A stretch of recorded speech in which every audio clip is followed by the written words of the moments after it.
La 4G Batelma vous présente Ni Vaovao. Ni mioka ny fahombiazana. Arahinao ny fampalalam-baovao miaraka amin'ny Castel, il est tiré une fahombiazana. Tête aux pieds avec la gamme de protection individuelle Secure Plus. Respectant les normes de sécurité de la personne et adaptée aux besoins du quotidien. Arahinao ny fampalalam-baovao miaraka amin'ny Batimax, la qualité au meilleur prix.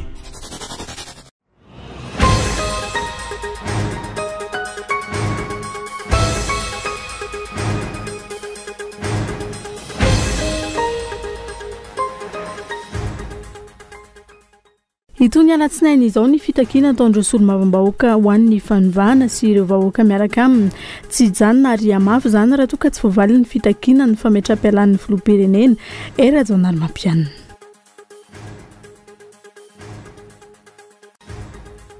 Nanamafy ny teo anivon'ny Solidarité syndicale de Madagascar fa manohitra ny tolona ary miantso ny sendika sasany hanamafy izany. Nanambara ihany koa ny sendika ny mpiasan'ny faditserana nanany Saint-Bidou fa hikatso ny asa rehetra manomboka ny alarobia ho avy izao. Efa nampozina izay no azo anambarana ny krizy mialoha na mandritra ny fifidianana. Ny anton'izany ny nafitsiko ny mpitondra tamin'ny fampandaniana na lampifidianana amboletra sy feno kolikoly ka izao miafara amin'ny fitakian'ny vahoaka sy ireo solombavambahoaka ho an'ny fanovana ny fametra-pialan'ny filoha izao. Tonga marina natevin-daharana ny tolona ho an'ny fanovana teny Analakely ny teo anivon'ny Malagasy miara-miainga nahitana solotena avokoa ny antoko politika Malagasy miara-miainga, ny fikambanana vehivavy Malagasy miara-miainga ary ny tanora Malagasy miara-miainga.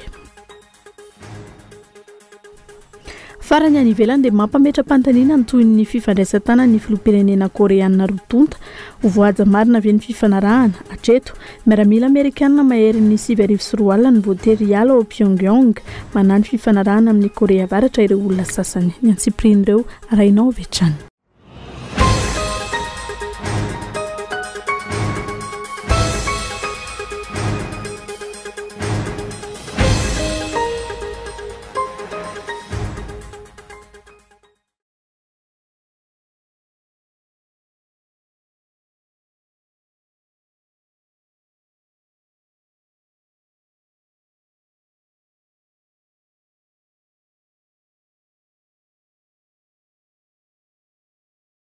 Miarapa tompo-kilasy tompo-vavy tonga soa atao anatin'ny fampalalam-baovao asainam-panajana ianao anaraka izany hatramin'ny farany. Amin'ny tsy andro anty dia mbola mitsohy ary itohy ny alatsinainy avy izao ny fitakiana izay ataondreo solombavambahoaka ho an'ny fanovana sy ireo vahoaka izay miara-dia amin'izy ireo tsy hijanona ary hiamafy izany raha toa ka tsy mbola voavaly ny fitakiana ny fametra-pialan'ny filoham-pirenena era Jonary Mampianina. Nitatitra izay ary ka eto Antsinatsilavo. Mifanohitra tanteraka amin'ny vaovao ahelin'ny mpitondra fanjakana ny zava-misy teny Analakely. Mitombo avo telo hely raha mita amin'ny omaly ny olona tonga na natevin-daharana ny fitakiana fanovana. Efa telo taona zay misotro ny mangidy izany faritra Sofia zany. Aiza olo misy nazakabary mivolona tany azakabary kakakakany amin'ny tany Befandrina Avaratra kakakakany amin'ny tany Port Berger kakakany fahatany ny tany Ampikolo ny kakakany fahatany tany Bealala ny tao Analalava efa misy ny atao hoe dinam-paritra mitandrina ny fandriam-pahalemana atao hoe Besaboa ny kakakany fahatany Kotobovaksopra tsy malagasy atsika ndoky amin'ny ACSS olombelo zao anareo ACSS anabahoaka manam-pahaizana amin'ny lalàna diniro soa tapany mihevitra fa lalàna fomplio atanono fandesiasy miala teona sao. Ankoatra izay mangataka ny famoahana tsy misy atakandro ireo mpiara-mitolona miisa 120 na hiditra eny tsy hafahy izy ireo.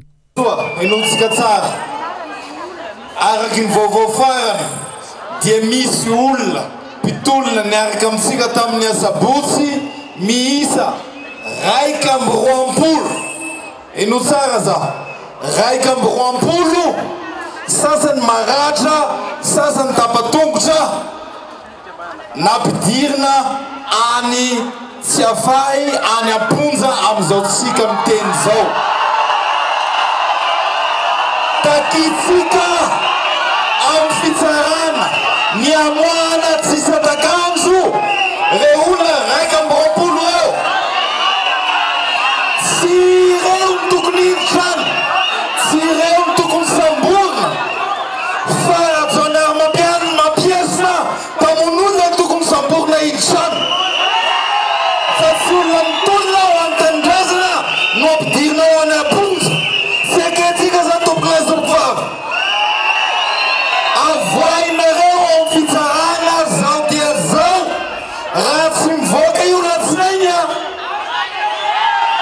attention ankoatra ny famohana ireo mpiara-mitolona ireo takiny hetsika ho an'ny fanovana ihany koa ny fialan'ny filoham-pirenena sy ny prime ministre ary ireo mpikambana ao amin'ny gouvernemanta rehetra mitohy ary amafy ny fitakiana raha toa ka minimana mpitsofina ny mpitondra tsy miaino ny fitakiana atao ny alatsinainy ho avy izao iainga avy eny amin'ny jirama andrefanambojana ary ny hetsika maka ny mpiasa ny jirama tsika amin'ny fito maraina eny andrefanambojana ary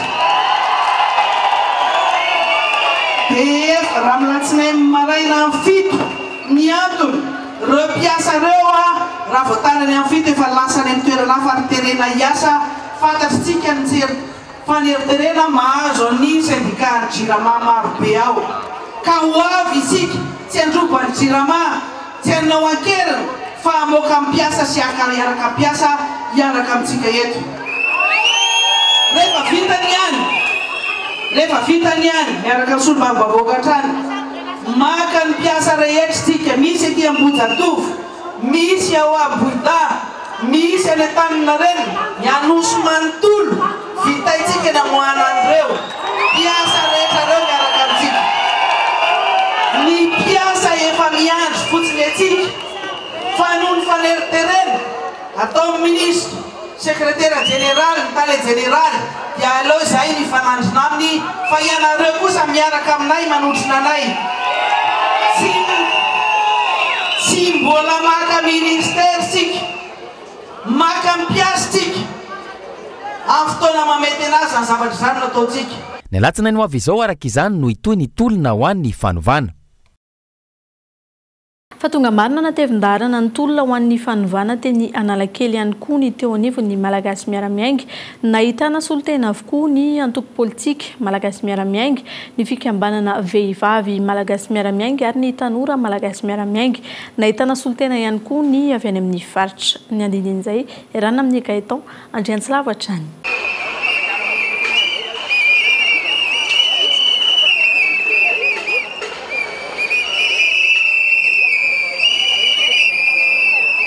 ny avaka ny filatrona ho an'ny antoko malagasy miara-miainga tamin'ity androany ity izy ireo izay tonga marobe nanotrina ny fitakiana ho an'ny fanovana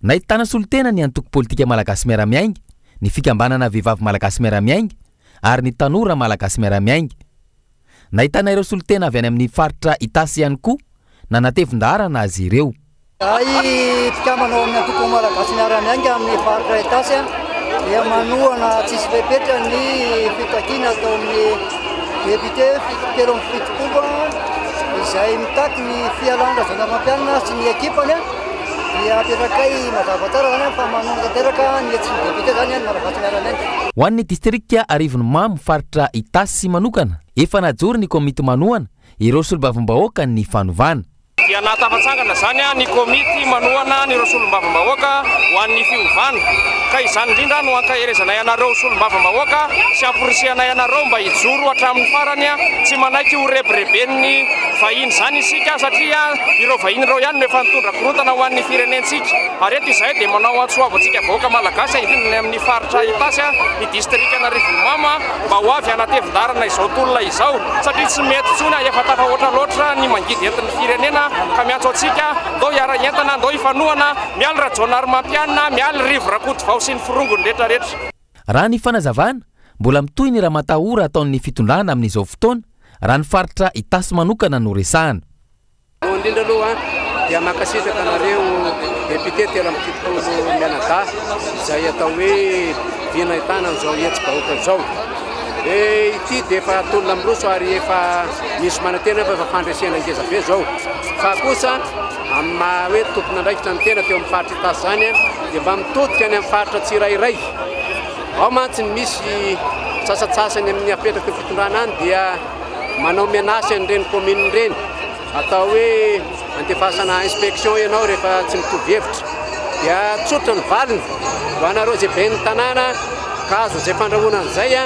dia zao tsy avalinareo hoe ny région tokony atao inspection voalohany koa samitsika any amin'ny tsirairay ihany na ny commune na ny vahoaka isam-batan'olona mba hijery akaiky satria amin'izao fotoana izao a no andefasana zavatra samihafa any aniva amin'ny faritra any a rehefa tsy mahomby intsony a ety amin'ny tony atao hoe tolom-bahoaka etony zay angambany atao hoe afatra lehibe izay zany a ao anatin'ny faritra itasy dia mbola manamafy araka ny teny ny namana zay nilaza teo a fa manamafy ny fialan'ny filoha Rajamampianina eo amin'ny toerana mba tsy tarazoany zao raha ohatra tena mamim-bahoaka raha tena tia amin'ny vahoaka ianao araka ny kabary zay ataonao a dia aingana dia aingana izany fialanao zany.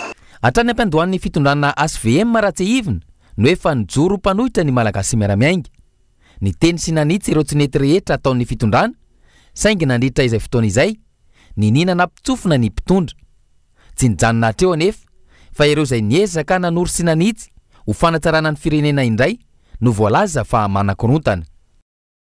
Fa tonga teny amin'ny foibe ny fahita lavim-pirenena sy ny onjam-peo-pirenena ihany koa ireo solombavam-bahoaka ho an'ny fanovana ny tolakandro teo tepika maro no nangatahana ireo tamin'izany saingy amin'ny ankapobeny dia tsy nahafa-po ny valiteny izay azon'izy ireo tamin'ny tompony andraikitra ho amin'ny androany aloha izany dia tsy nahazo fahalalahana miteny ireo solombavam-bahoaka ho an'ny fanovana ireo raha ianao anatin'ny tsy fanadihadiana ity ny fitoriana ny sy ny fizotran'izay fidinana teny anosy izay miaraka amin'ny Michela Ranardzana.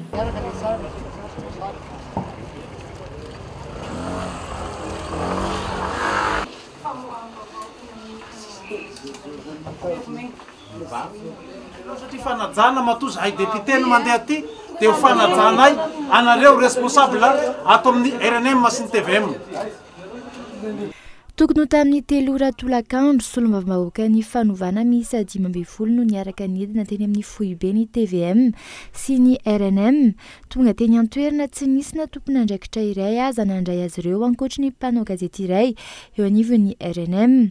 Ny tale général ny ORTM no nitadiavin'ireo solombavam-bahoaka ireo. DG ny ORTM izay no tediavinay olona mahatapaka no tediavinay fa tsy journaliste tsotra miala tsiny indray fa noho izany raha mba afaka makany ianao dia makanesa tenenao aminazy fa on député mangataka fionana aminao. Taorian'ny fiantsona ny tale général ny ORTM tonga teny amin'ny foibe ny TVM sy RNM ity farany.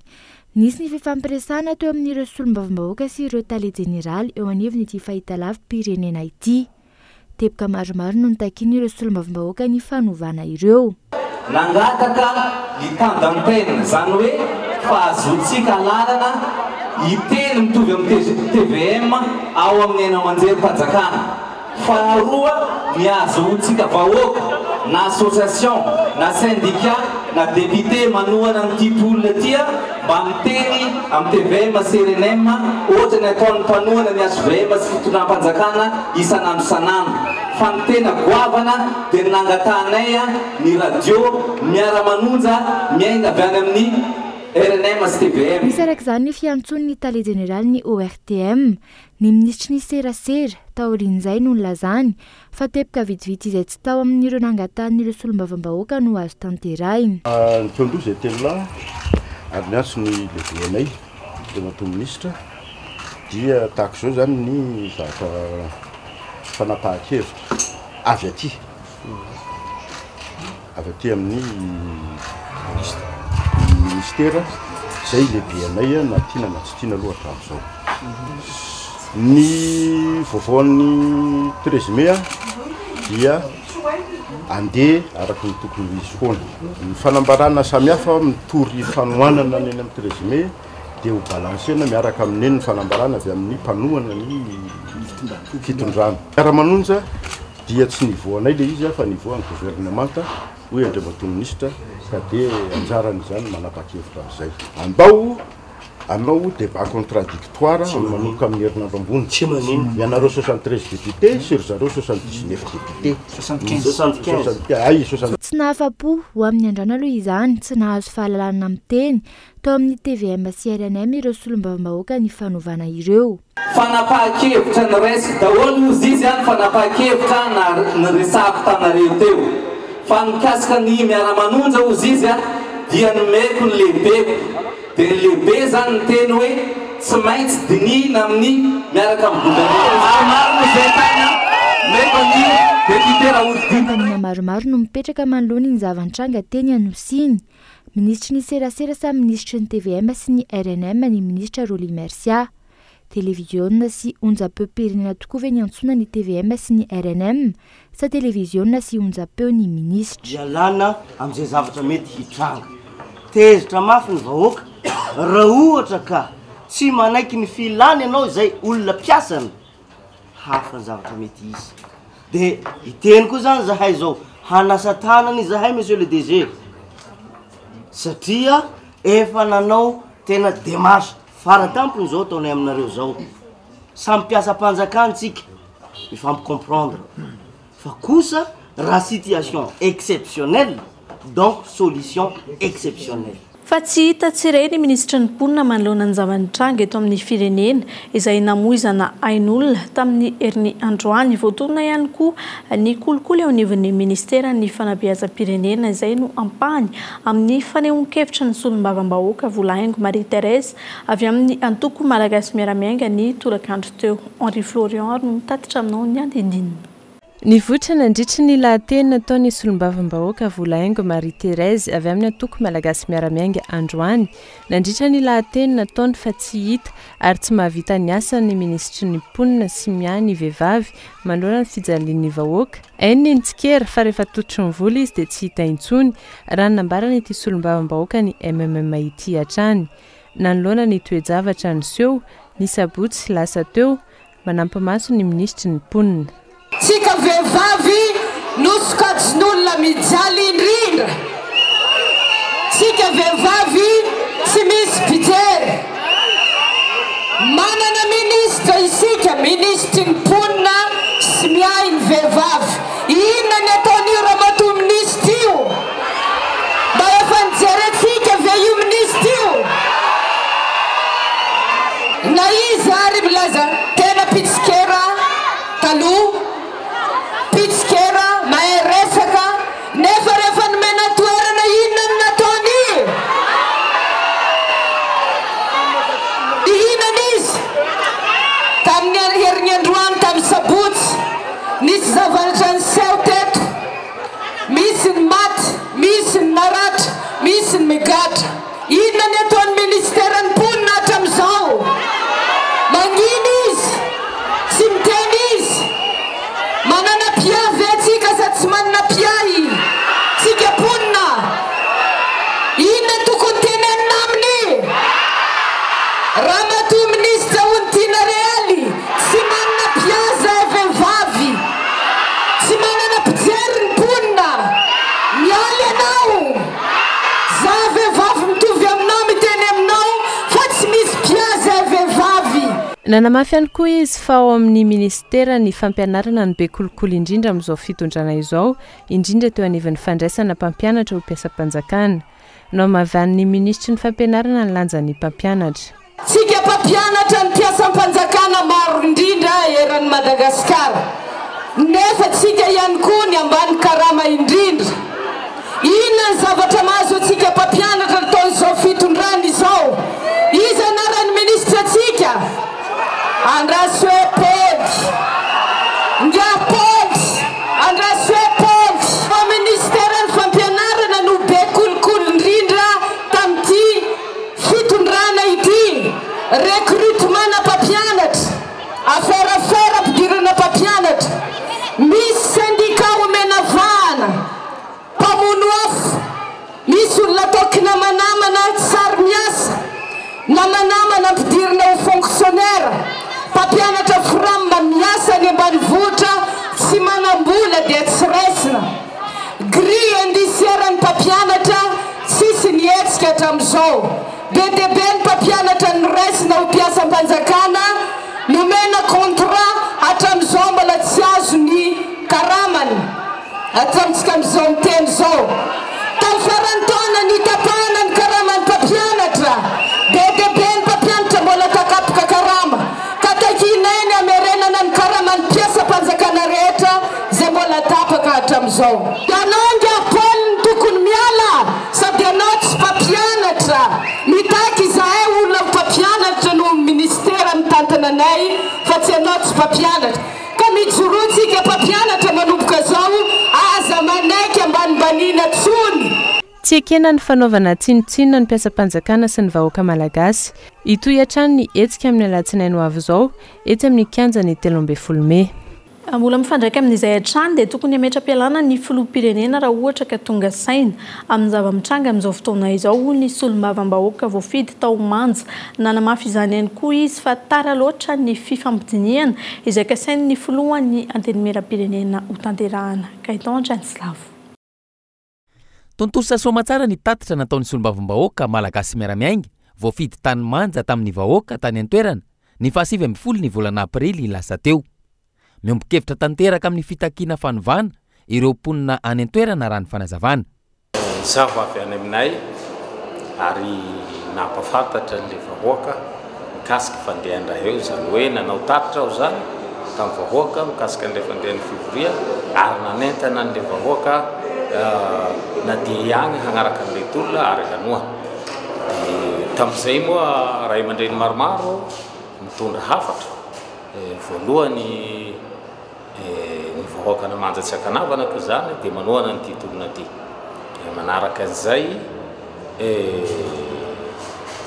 miara-mionona koa ry zareo amin'izay nisy manjo zany ary tsy makasitraka ny nataony mpitondra fanjakana tamin'izay hoan-javatra rey ary mirary dia mirary reo hiezaka mba hisolo tena tonga ty zay zany napetratreo fa ato raha mbola tsy vita ty dia tonga solotena avy any hiakatra ty handray fitenenana eto amin'ny kianjan'ny 13 Mey. Omaly ny antso ireo solombavambahoaka iaona sy fampidinika ny filohan'ny antenimieram-pirenena.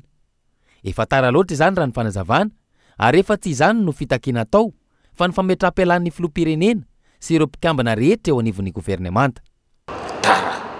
Tara satria zahay tao nemba ny angavy hoe aleo arenina izy ty ino moa fampiresahana ataoko fandrenan-javatra aleo arenina izy ty fa tsy mety ty dia igny nanao forcing igny zareo ary raha nanao compte izy 75 ataony 79 zay ne le nahatonga anay nivoaka 75 eo 79 votongoniny zay dia hoe fa tsisy tsony toy andaotsika voaka sy tia sy ao misy amin'ny anany zao ataoko raha ohatra ka mpitondra tonga saina tokony mba nametra-pialana izy ary nataontsika hoe tsy hisy ny fametra-pialana fa tokony nisy zavatra ny rosona fa tsy amin'izao vao miziriziry amin'izao satria zao ane misy hoe mamono antoka any Madagasikara satria tsy miroso raharam-pirenena fa nohony igny afijoky n'igny lalam-pifidianana zay napetratry zareo ary fanambaranay tao fa hoe ty zavatra ataonareo ty ny volokorotana eto amintsika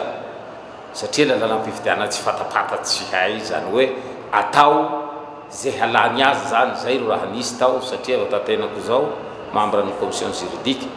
Nanamafy ity solombavambahoaka voafidy tany manja ity fa miaraka amin'izy ireo vahoaka any an-toerana ary isy solotena maromaro hiakatra eto Antananarivo renivohitra anatevin-daharana ny tolona ankoatra ireo efa eto an-toerana amin'izao fotoana. Nanamafy ny ao anivon'ny SSM na ny Solidarité Syndicale de Madagascar fa manohitra ny tolona izy ireo ary miantso ireo syndicat namany anamafy izany. Nanambara ihany koa teo anivon'ny syndicat ny mpiasan'ny fahadiseranana na ny Sampidou fa ikatso ny asa rehetra eo amin'izay fahadiseranana izay manomboka ny alarobia izao. Henri Florian. Miamafy hatrany ny tolona iarahan'ny vahoaka sy ireo solombavambahoaka 7 ho an'ny fanovana ankehitriny.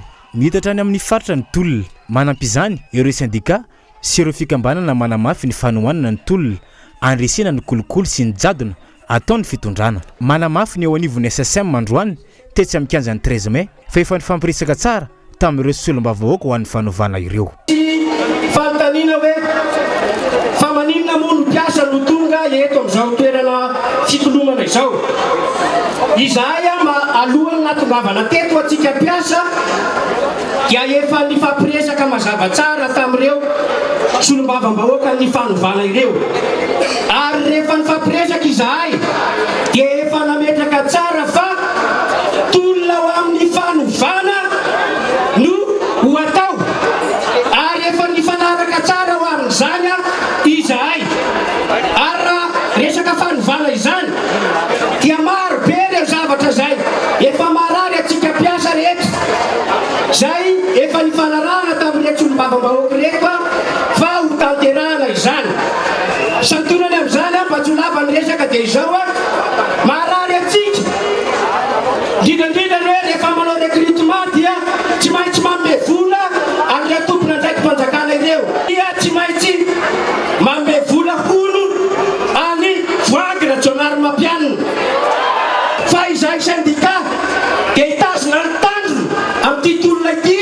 Misy mitazona ny trafiny, misy mitazona ny rambony, misy mitazona ny tongony mandeha amin'ny fanovana tanteraka. Nanambara ihany koa ny ao anivon'ny syndicat ny fadinjaranana na ny Saint-Pidou fa tsy matahotra ny raha matahora ataon'ny mpitondra. Nanambara ihany koa izy ireo fa tsisy bureau ny douane isokatra manomboka ny alarobia ho avy izao manerana ny Madagasikara.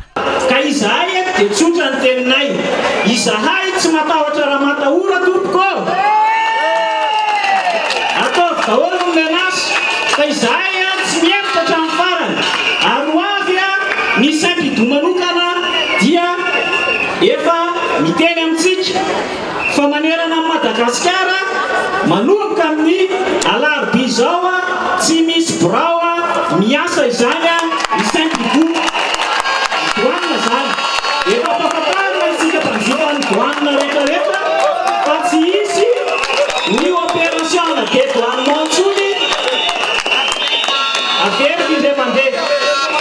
Manomboka amin'ny alarobia ho avy izao dia tsy hisy ny birao ny douane isokatra manerana amin'ny Madagasikara. Afatra ny nikopitaina farany dia zao ny hoe ho an'ny mpitondra fanjakana raha nisy fitondrana nanenjika syndicat eto Madagasikara dia ianareo ny voalohany tamin'ity firenena ity. Ka ny afatra dia tsotra na tsy hoasongotrareo ary ny karaha mampiasa mpanjakana na ho bloquenareo ny avancement ny mpiasa mpanjakana dia miantso ny mpiasa mpanjakana rehetrarehetra hijoro sy hitsangana tsy hanaiky lembenana intsony manomboka izao. Hia mafaitrany ny hetsika manomboka ny alatsinainy ho avy izao ary takeny ny fametrampi alan'ny filoham-pirenena sy ny eo anivon'ny gouvernemanta. Naboraky ny syndicat ny mpiasan'ny Jiramany gabraraka misy eo amin'ny tsy orinasa mpanjakana ity nandritra ny fandraisam-pitenenan'izy ireo tamin'ny tolona ho an'ny fanovana teny amin'ny lapan'ny tanàna androany fangalarana jiro sy fanomezana vahana olombitsy amin'ny fanjifana herinaratra nombana amin'ny fitantanana raha nambaran'izy ireo. Miantarandrianay. Tsy anakintsony izahay ary anamafiny tolona io no nambaran'ny syndicat ny mpiasa eo anivon'ny orinasa Jirama androany nandritra ny fandraisam-pitenenana ny solotenan'izy ireo teo amin'ny lapan'ny tanàna. Maro loatra ny gabraraka miseho sy fanomezana vahana olombitsy amin'ny resaka fanjifana herinaratra raha ny voalaza androany. Fandroana mpiasa zéro tolérance. Zay ny ilazany azy tolérance zéro. Rehefa tratra dia tsy maintsy roana. Ambarana eto nefa fan village de la francophonie eny Andotapena mbola tsy nandraisana vola na ariary azy io. Iza nabaikony baikon'izy io. Baiko ny rajao io ry havana. Baiko ny rajao io any mangalaka jiro reo. Ambarana eto Androany koa. Io gara routière moitié io vao natao iza nanao an'io. Io on Jirama misy le procédure prise en charge. Zany hoe rehefa voaloha zany ny vola amin'ny devis dia prise en charge izy. Io tsy misy prise en charge zany hoe branchement illicite zany io gara routière io. Mangalatra ireo. Ary mampahantratsika vahoaka ireo. Manohana ny hetsika tarihin'ny solombavam-bahoaka ho an'ny fanovana araka izany ireto syndicat ny mpiasan'ny Jirama ireto ary no marian'izy ireo fa mitaka ny fialan'ny filoha era-jonary mampianina izy ireo. Tonga eto zay soloteny zay roa lafa amanjatony zay mety amanjatony maro satria misy faneriterena be ao aminay sakely an'ilay teny ministra hoe syndicat madinika hono dia misy syndicat vaventy tsara ho fantatritsika vahoaka malagasy rehetra fa syndicat ray sisa amin'ny telo ambin'ny folo manerana Madagasikara no mamono hafa ao amin'ny jirama ray sisa ny akoatr'izay a ny akamaroana efa ety ary ny sasany mbola misalasala fa ray sisa ny manaradiandreo amin'ny jirama tsy maintsy miala izy iroso eny amin'ny jirama manoloan'izany syndicat ny mpiasa miaraka amin'ny solombavambahoaka ny alatsinainy ho avy izao amoaka ny mpiasa sy ampitsahatra ny fiasana amin'ny fotoana io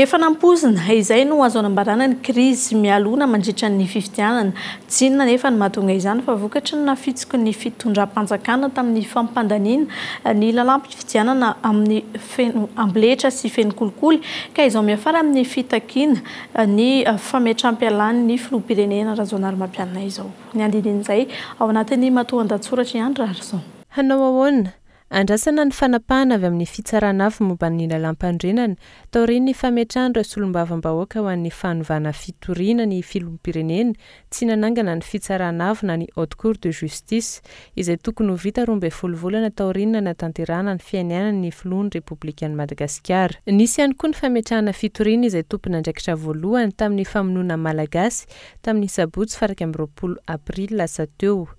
Anao ahoana ihany koa ny vokatra ny fanadihadiana tokony ataony Bianco ny tamin'ny fisian'ny kolikoly nambaran'ireto solombavambahoaka miisa 370 ireto fananana ny proof tamin'ny fampandaniana ilay lalàna ny teradoza. Tsy vitandreo fa tsy andreo solombavambahoaka ho an'ny fanovana intsony ihany ny rara fa ny vahoaka malagasy maro anisa proofon'izany ny fanambarana etseroa izay tena rano lava tokoa. Tsy pahany vahoaka malagasy ihany koa ny fanelany lanany arosin'ireo fianakaviam-be iraisam-pirenena efa nanao izany hatr'izay saingy ny nini no vahaolana narosina izy ireo ka izao niteraka tsy fahombiazan'ny firenena izao satria kandida ampisolo-toerana no nahazo ny laka. Tsy isika malagasy irery ihany akory no nitaky izany fialany ny filoha am-perinasa izany fa efa maro no nanantotosa izany. Tsy tokony andaitra amin'ny vahoaka malagasy ireo famendrifendrony ireo mpanohariana tsy mady voalavo akibo noho ny fifikirana amin'ny seza sy noho ny tombontsoa manokana ho an'ny tena. Tokony azo laka ihany koa ny fakana lesona. Iato vetivety atao anatin'ny reto doka-varitra reto isika mialoha ny anarahana ny tapany faharoa ao anatin'ny fampalalam-baovao.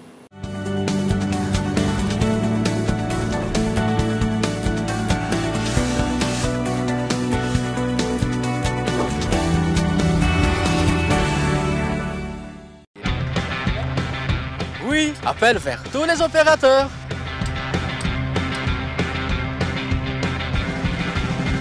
Oui, appel à l'international inclus.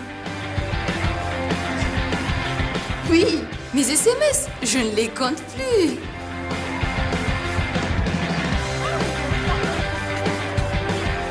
Et oui, l'Internet à la vitesse 4G. 0,5 arrière par seconde vers Fav et Club First. 1 arrière vers Telma et 3 arrière vers les autres opérateurs. Vous aussi soyez First. À partir de 10 000 arrières, First Premium. Et découvrez First Prestige et First Royal pour encore plus d'avantages. Rendez-vous en Telma Shop ou sur FB Telma Madagascar. Telma, ça feed que numéro 1 Malagasy.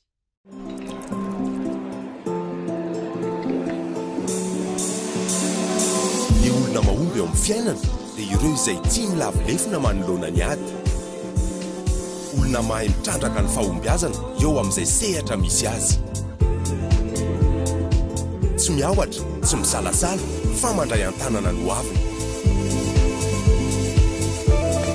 Tsy ambaratelo-ndreo karazan'olon'ireo ny migioka ny fahombiazana miaraka amin'ny Castel.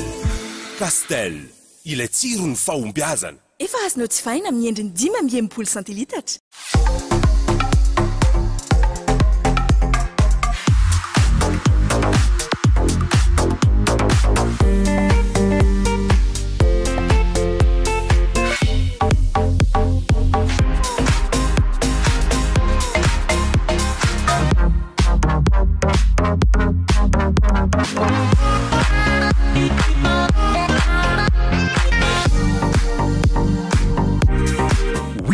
rivotra Clayt.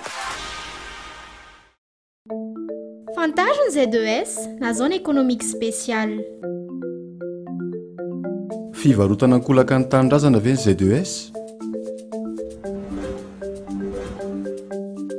Tsia, tsy fivarotana ankolaka ny tanindrazana ny Z2S.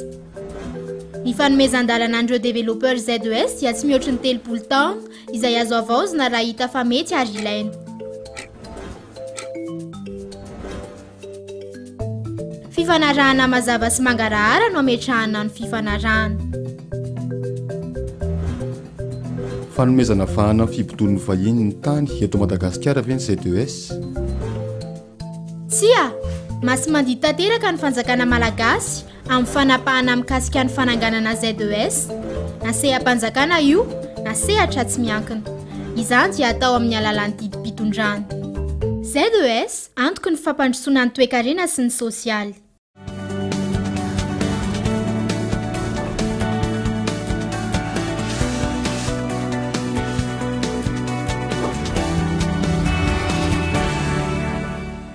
Manambahiny ihany koa ny sampana fampahalalam-baovao amin'ny tsy alina ity Andriamatora Tovinjanahary Aingo, sekretera jeneraly ny Ligue Nanalamanga amin'ny taranja basketball miarabanao tonga soa eto amin'ny fampahalalam-baovao. Fanontaniako voalohany avy hatrany inona no zava-baovao entin'ny Ligue Nanalamanga indray amin'ny basketball amin'ity androany ity? Ya, faly miarabanao fehizoro miarabany pitsika pijery sy mpakafy basketball eto Analamanga. Ny amaliko ny fanontaniana voalohany angamba dia mampiatrano ny lalao pirenena na ny tompon-daka Madagasikara eo amin'ny sokajy NMP lehilahy ny Ligue Nanalamanga amin'ny nanomboka androany izy tia ny 7 ny volana Avril ka hatramin'ny 9 ny volana May 2024 izay atao ao amin'ny kianja mitafin'ny Mahamasina. Misy lalao foana isan'andro raha ny programa efa nivoaka androany nahazo vahiny avy any amin'ny Ligue Paritra anankisivy isika ary club eo amin'ny 17 eo no itonga nanjay anjara. Eza hoe zany ny fandaharam-potoana mandritra n'izay fe-potoana ikarakarana an'ity lalao ity izay feno avokoa. Feno avokoa. Tamin'ity championnat ity zany dia tsy nisy ny repos satria dia nozaraina vondrona efatra ny ekipa izay be loatra le club tonga nandray anjara tamin'izy ity dia hanao ny izy zany ny ampavalon-dalana amin'ny andro alakamisy tapitra amin'ny larobia aloha ny lalao fifanitsanana dia ny ampavalon-dalana amin'ny alakamisy ny ampahefadalana zoma ny manasa-dalana ny asabotsy ary ny lalao famaranana ny alahady. Ina ihany koa mety ireo zavatra mety ho hita atao anatin'ity fifananana izay raisin'ny Ligue Nanalamanga ity? Ya, amin'ny basketball misy tsy maintsy mifangaro seho spectacle zany raha maromarina kokoa na eo amin'ny mpilalao izany na eo amin'ny fikarakarana. Ny lalao famaranana aloha zany dia isy mpanakanto maromaro avy anafana ny lalao famarananao, isy mpandi maromaro. Teo ihany koa ny fanampian'ny ligue Nanalamanga miaraka amin'ny faritra Analamanga ny fanomezana ny vary raigony hoentin'ireo miaina eto Analamanga ireo vahiny ireo zany miaraka amin'ny ekipa eto Analamanga koa dia nahazo izany fanampiana izany. Manahoana ny fikarakarana an'izay amin'izao fotoan'izao? Fanampin'izay moa zany izy ity dia tsy raha ny Ligue Nanalamanga dia tsy maintsy misy ny fiara-miasa eo amin'ny ireo mpanohana mafatrapo anisan'izany ny Telma Madagasikara izay mpanohana voalohan'ny basketball eto Madagasikara. Ao ihany koa ireo commune urbaine Antananarivo izay mampiantrano na nomeny ny kianja anatanterantsika izany ny gymnase. Dia eo ny maro be tsy voatanisa izy ireo ny Colis Express, ny AT.MG, ny Pavillon 592, ny Vigie sécurité izay miantoka ny fandriampahalemana mandritry ny hetsika. Eny ara feno ngamba izay fanazavan'izay famitsinana sy fanentanana farany ho an'ny rehetra ihany koa indrindra ny mpakafy ny basketball. ia raha ny ofitinina zany izy ity dia manentana safady manentana ny vahoaka nanalamanga ho tonga maro eny amin'ny kianja mitafo mahamasina fa dia spectacle arabaky teny no hitanao eny ao ireo mpilalao vonisondrotra ao ny mpilalao efa fantadaza maro ny seho sy ny seho mahafinaritra zany na eo amin'ny mpilalao zany na eo amin'ny fikarakarana ezaka ny ligina nalamanga izay miaraka amin'ny fédérationna malagasy ny basketball anome izay spectacle ho antsika mpakafy basketball izay. Eny ary isaorana ianao Andriamatoa secrétaire général ny ligina nalamanga mitaranja basketball ny vahiny teto amin'ny fampahalalam-baovao ny Kolo TV. Misaotra tompoko, misaotra anao fehizoro. Toetrany ny fanambarana izay ataony fikambanana samihafa antoko politika sy vondrona antoko politika any amin'ny faritra beloatra ny fanitsakitsana ny lalam-panorenana izay ataony fitondrana ankehitriny mitaky ny fialan'ny filoham-pirenena noho izany izy ireo ary manohana tsy misy fepetra ny fitakiana ireo solombavam-bahoaka ho an'ny fanovana. Ny antsipirin'izay tateriny Lili Rapiata. Ankoatra ny hetsika ataony solombavam-bahoaka ho an'ny fanovana eto Antananarivo, mihetsika ihany koa ny any amin'ny faritra mitaky ny fialan'ny filoha Rajaonarimampianina. Manjaka ny kolokolo ny fanehoan-kevitry ny maro, rariny raha tonga amin'ny fangatahana ny fialan'ny mpitondra ankehitriny miaraka amin'ny governemanta sy ny andrim-panjakana samihafa ny fitakian'ny vahoaka hoy izy ireo. Dia mitaky tsy misy atakana ny famotram-pialananareo jiaby izay voakasiky ny fagnamilohana ny volagny teo igny izahay TGV mapara Edigoe ary izegny dia metoboka aminao Andriamatoa Ery Rajaonarimampianina. Fahatelo, TGV mapara dia efa fogna amin'ny fifidianana madio mangarahara andraisan'ny rehetra anjara. Momba ny kolokolo zay natao igny mitaky zahay ny amerena député rehetra indrindrindrindra fa izay nahazo sara naka igny vola igny mba ho ampody amin'ny fitapam-bolam-panjakana satria volam-bahoaka vola bre ary miangavo koa zahay ny ambaratonga am-pahefana mba andray andraikitra hagnameloko iregny député izay nangala vola regny satria magnambany vahoaka malagasy iny fihetsika izay nataonareo regny. Kahery anireo solombavam-bahoaka ny fanovana izahay. Matoky anareo ao amin'ny HCC sy ny fisarana izahay mba hampihatra ny lalàna velona eto amin'ny tany sy ny fanjakana manoloana izao toe-draharaha eto izao mba hiadanan'ny taranaka faramandiby eto amin'ity tanindrazana malalantsika ity. Mitaky ihany koa ny fikambanana samihafa ny ampanjakana ny demokrasia amin'ny mahafirenena demokratika ny Madagasikara. Mitaky araka izany izy ireo ny ampitoviana lanja ny vaovao alefa amin'ny haino amanjerim-panjakana. Manameloka ny famerezan-jo ny vahoaka aty amin'ny faritra Iorombe tsy alala vaovao misy marina eto amin'ny tany sy ny fanjakana izay zo fototra voalaza ny lalam-panorenana koa mitaky tsisy atakandro ny famerenana ny radiofania eto iosy izay nakatona tsy andrarina nefa ara-dalàna ara-panjakana. Farany miombom-peo amin'ny vahoaka rehetra pitolona miaradia amin'ny solombavam-bahoaka ny fiovana izay mitaky ny fialan'ny filoha Ery Rajaonarimampianina satria tsy mazaka ny demokrasia eto Madagasikara. Manao tatitra amin'ny asa eny anivon'ny antenimieram-pirenena ny kolikoly misy eny amin'ny andrim-panjakana io ny amin'ny fampandaniana lalàna ny teritery atao amin'ny fanehoan-kevitra ireo solombavam-bahoaka mivondrona amin'ny solombavam-bahoaka ho an'ny fanovana lany tany amin'ny faritra.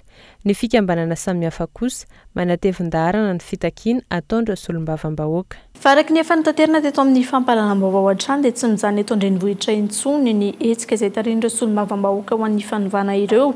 Tonga eto am-pelantanana ihany koa ny ako ny tatitra izay nataon'izy ireo sy ny mpiaradia aminy tany amin'ny faritra aloatra mangoro arantsika manaraka eto ny mikasika izay. Ny antony mahatonga antsika miala mitabahatsika isan'andro mandany andro mandany vola ny tapo masoandro eto dia noho ny tsy fanekena le tolo-dalàna zay tsy araky ny tokony ho izy lanimin'ny solombavam-bahoaka zay vao vity vola tao amin'ny assemblée.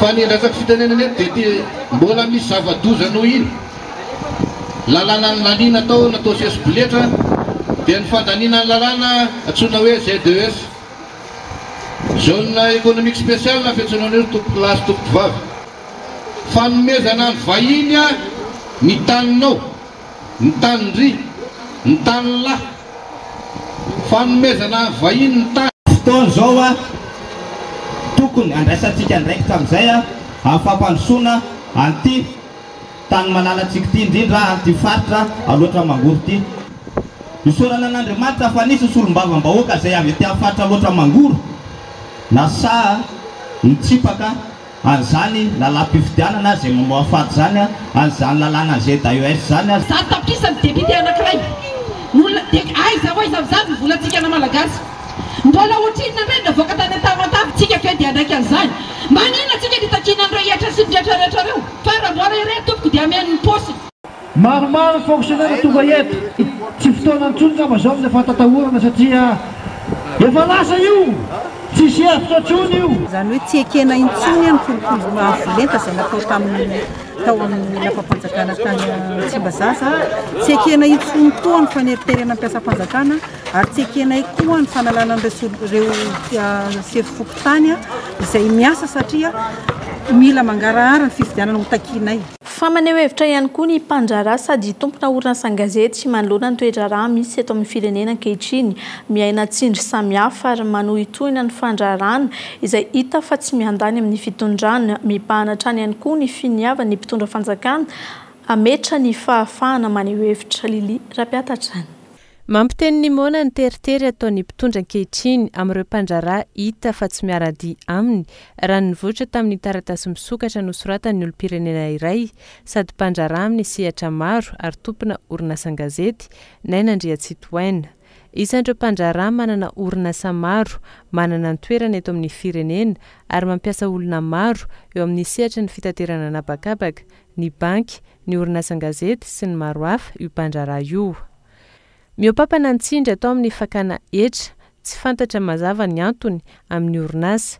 Maro ny orinasa miaina izany, mazava fa noho ny antony politika no anaovana ireo, rehefa fantatra fa tsy mitovy hevitra amin'ny mpitondra na manohan'ireo mpifanandrana ara-politika aminy ny mpandrara dia ampiarina ireo fahefana rehetra tsy ahafahana mivelatra, indrindra ireo orinasa gazety. Mibaribary ny fanaovana mizana tsindry nila, ampitahorina hatrany ireo izay tsy manaiky milefitra amin'ny tsindry ataon'ny mpitondra. Io mpandrara io ohatra, isan'ireo niara ny fakanan-kery ny zanany saingy efa bolana tao aorian-trangany izany sy ny fametrahana fitorinana ataon'izy ireo, tsy hita ny fiarovana natao tamin'ny fianakaviany. Latsa sy iopa hoy izy ny filazana fa ireo lasibatra ihany no tompon'antoka amin'ny asa fakanan-keriny noho ny tsy fahasahiana mitory ireo nanao izany, anefa ny tokony antoka ny fiarovan'ny olom-pirenena tsy manao izany akory.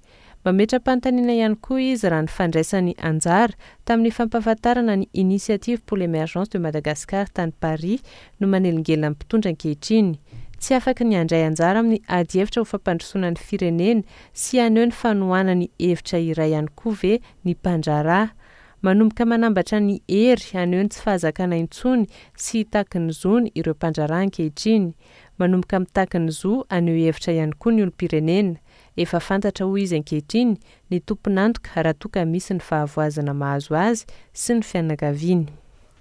Lafa Vaovao fa tanteraka kosa indray dia mialany tamingana ny Lemurien eto Madagasikara raha nambarany mpanakanto Rabe Avril saondra nandritra ny fampirantiana salon Beso izay nitanterahana androany arena ry mampiavaka ny malagasy anefa izany ka tokony ho arovana antony isiny ny fampirantiana miantarandrianaivo.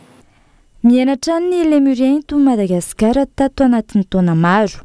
Afana mampandroso ny toekareny firenena nefa ny fananana io harena io, hoy Rabe Avril saondra izay mpanakanto androany. Zava-dehibe manoloana izany ny fiarovana azy sy ny fampahafantarana azy amin'ny malagasy rehetra. Lemurien dia zavaboary ananantsika harena dia tsy maintsy arovana satria efa mivitsy Lemurien tena efa lasany anivelany daholo ny Lemurien izay efa mivitsy ny mpivahiny turista dia matantisy makaty Madagasikara dia noho ny Lemurien tsika tsy velona tsika raha tsisy Lemurien satria ny vola entin'ny turista ho antsika dia devise avy any ivelany fa ny vola malagasy na mitotokana tsika mitady devise izay nikapana ny galako Lemurien. Eo amin'ny larana voalohany ho ahina ho lany tamingana ohatra ny aiay ai izy io lafa be ny tanany dia ny sofiny keo ngeda-be dia rehefa eniny le sofiny le ao anaty azo hoe misy bibikely dia alain'le tanany skilin'le tanany le bibikely ao anatin'ny azo izany hoe lemurien misy tantaraina be dia be. Misy manoloan'izany ny fampiratiana lemurien natao teto amin'ny salon Bezo Antaninarenina androany. Fanehoana ny kolontsaina fonosin'ny tantaran'ny lemurien sy ny kanto amin'ny endriny samihafa no hita eto. Raha tsy ahivina, larana fa 700 amin'ny 570 i Madagasikara amin'ny resaka fiarovana ny tontolo iainana. Eo amin'ny maresaka resam-pirenena kosa indray dia mampametra-panontaniana ny mety ho toy ny fifandraisan-tanana ny filoham-pirenena koreana roa tonta ho voaja marina ve ny fifanarahana hatreto miaramila amerikanina mahery ny 7 no voatery hiala ao Pyongyang manany fifanarahana amin'ny Korea Avaratra ihany koa ny olona sasany. Ny antsipirin'izay arahana amin'ny France 24. Nankalazaina androany 20 Avril ny fihaonana manatantara teo amin'ny Korea Atsimo sy Korea Avaratra. Taorian'ny fifanarahana, hitandro ny filaminana sy ialana amin'ny fampiasana fitaovam-piadiana nokleary. Mipetraka ihany koa nefa ankilan'izay ny fanontaniana amin'ny toy ny tsy fifandraisan-tanana ny mpitondra roa tonta ity. Indroa no nisy fihaonana hatramin'ny hafaran'ny ady tao Korea teo anelanelan'ny taona 2000 sy 2010 saingy hatreto tsy mbola nisy ny fampiarana izany fifanarahana nivoatra tao anatin'izany. Nous sommes d'accord pour mener à bien. Manaiky ny ampiatra ny fifanarahana natao teo aloha izahay hanatsarana ny fifandraisana eo amin'ny Korea Atsimo sy Avaratra ary hamadika ny pejy manoloana ny zava-misy ankehitriny. Situation actuelle. Teboka no hivoatra tao anatin'izao fifanarahana Kim Jong-un sy Moon Jae-in izao ny fialana amin'ny fampiasana fitaovam-piadiana nokleary, fialana miaramila Amerikanina mahery ny 7 sy 2 no vokatra izay ho an'ny Pyongyang. Cela fait partie des questions qui seront... Tafiditra ao anatin'ny lahadinika ifandresendahatra amin'ireo mpiara-miasa amin'ny États-Unis izany resaka izany, indrindra fa i Korea Avaratra. Manaraka ny dingana rehetra aloha izahay izao dia miandry ny fifanarahana. Lohateny lehibe ny gazety rehetra tany an-toerana ity fihaonana manatantara ity, mailatra ny kosa ireo mponina any an-toerana izay misy milaza fa sarotra ny atoky any Korea Avaratra. Alohan'ny sarahana amin'izao alazao tompoko klasy tompoko vavy andeha ofitsina aminao ireo ampaham-baovao nisongadina tamin'ny ity androany ity.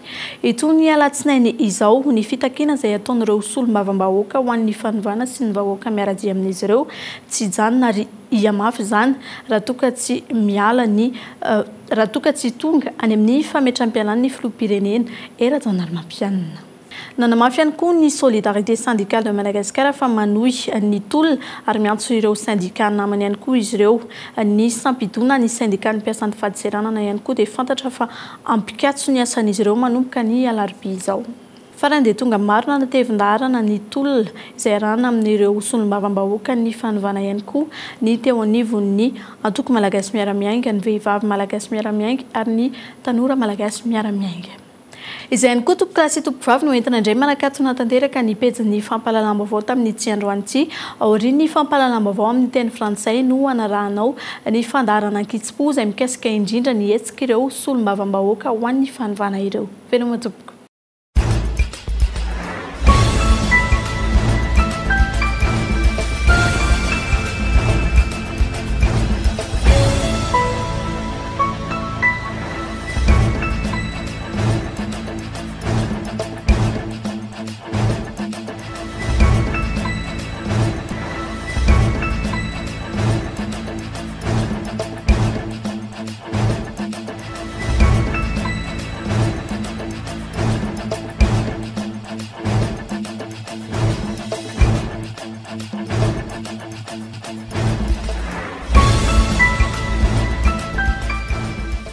Au pied avec la gamme de protection individuelle Secure Plus. Respectant les normes de sécurité de la personne et adapté aux besoins du quotidien. Batimax, la qualité au meilleur prix. Pastel, il est tiré une faumbiazan. La 4G by Telma vous a présenté Vaovao.